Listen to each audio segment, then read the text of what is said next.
inside entry.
Happy, John?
Both of these sides went into this game with new men at the helm. Zebre, with Italian Andrea Cabinato as head coach, looking to secure that elusive first Pro12 win, having come close without too much reward last season.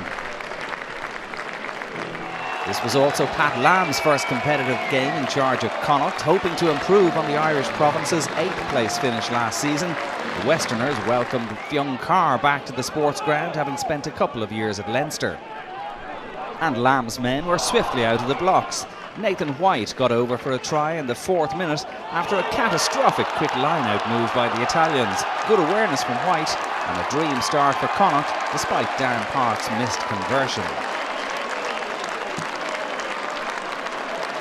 The visitors stayed in touch, however, straight from the restart with a Luciano Orquera penalty for 5 points to 3.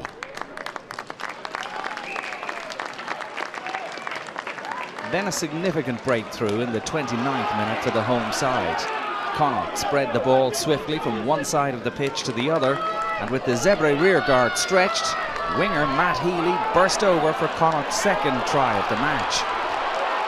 A first Pro12 try for the Dubliner, and when Parks converted from near the touchline, suddenly there was a little daylight between the sides at 12 points to 3.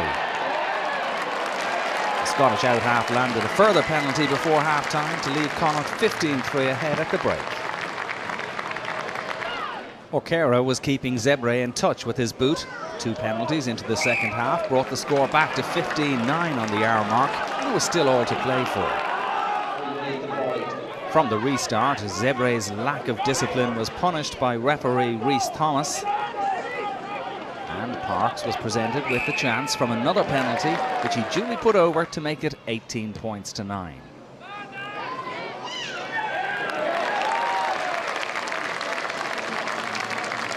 Then 6 minutes from time, with Zebre sub Mario Praticetti sent to the sin bin, it was time for the prodigal Fionn to get over for a try that sent the home crowd into rapture, combining well with Paul O'Donoghue to race clear and consolidate victory for Connacht.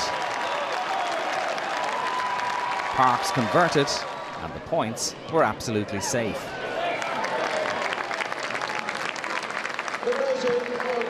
Substitute hooker Andrea Manici got over for a late consolation try for Zebre, but it was too late to affect the result. Orkera converted, but it's Connacht who make a winning start, and Zebre still look for that first ever Pro 12 win. Final score at the sports ground: Connacht 25, Zebre 16.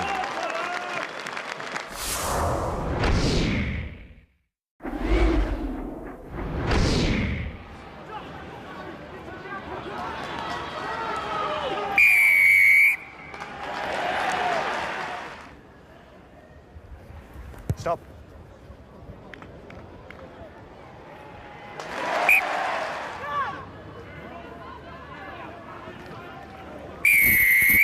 No advantage crossing there.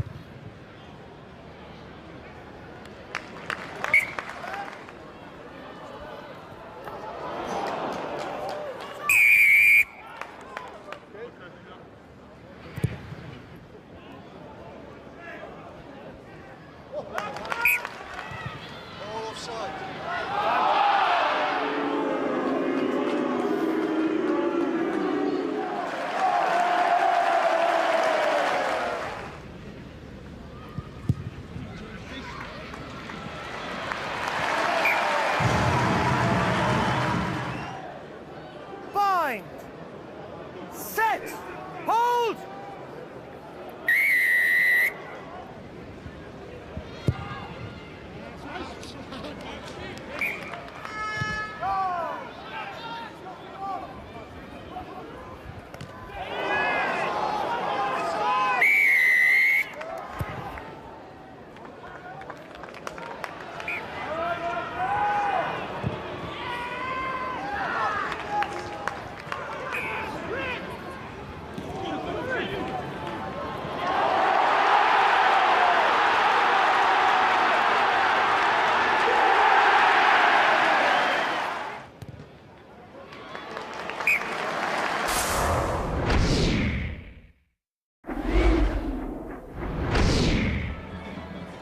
Last year's beaten finalists, Ulster, travelled to Wales confident of recording an opening day win, with Irish international Paddy Jackson returning to the starting 15. That, the only change from the side that lined out against Leicester in a pre-season friendly the previous weekend. This was the start of the Lynn Jones era for Dragons, the former London Welsh coach looking for a big improvement on an 11th place finish last season. A campaign that saw Dragons win only 5 games all term. And in a tightly fought match, it was the home side who made an early impression on the scoreboard. Returning out half, Jason Tovey, who'd spent last season with Cardiff, missed an early penalty before landing a top-notch drop goal in the 9th minute. It didn't take long for the visitors to respond, however, and Mark Anscombe's side were back on level terms after 12 minutes when Dragons' scrum was penalised by referee Claudio Bessano. It gave Jackson an easy opportunity with the penalty, which he duly took into a beautiful Newport skyline to make it 3-all. At the other end, Dragons, in front of a home crowd of over 5,000, got their noses back in front on the quarter-hour mark, Tovey landing the penalty from just inside halfway for a 6-3 lead. Once again, Ulster's response was immediate. They opted for a line-out rather than kicking at goal, and that decision was rewarded when, from the ensuing set-piece, big number 8, Roger Wilson, forced his way over the line from close range for the visitors' first try of the new season.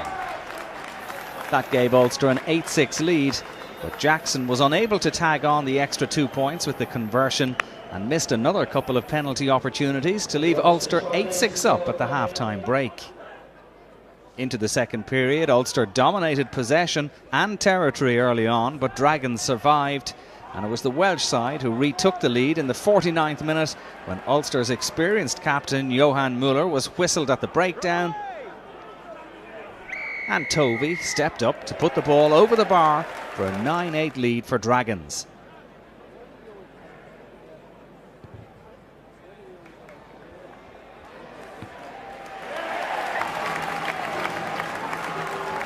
Try as Ulster might, it was Dragons who extended their lead on the hour mark when the Ulster scrum fell foul of the referee.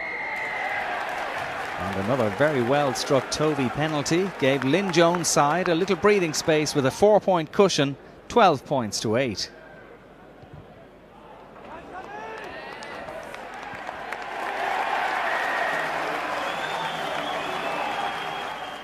And 10 minutes from time, Tovey landed another penalty as an insurance score to give Dragons a 15-8 lead, one they wouldn't relinquish despite some late pressure from the visitors.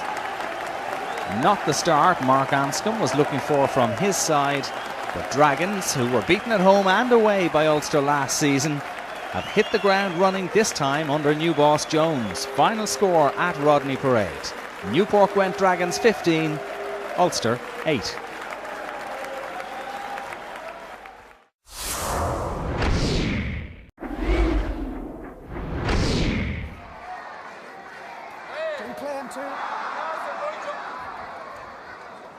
Tackler! Look, too many penalties. Yep.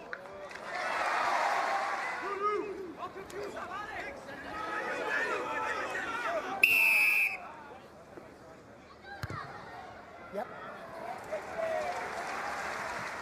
That's your one scrum half. 2, come here please. I spoke to your captain. You dropped it. You dived in at the feet.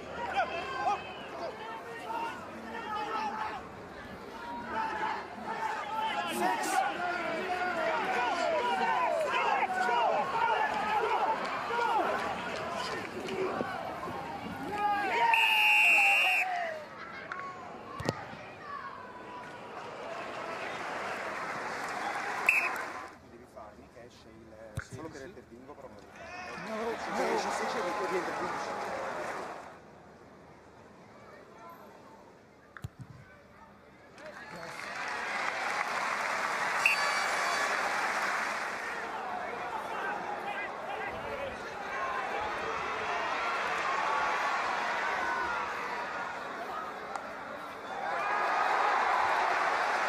Your feet, Black! Release! No.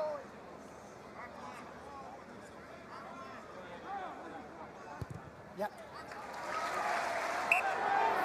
Penalty advantage. Still penalty advantage.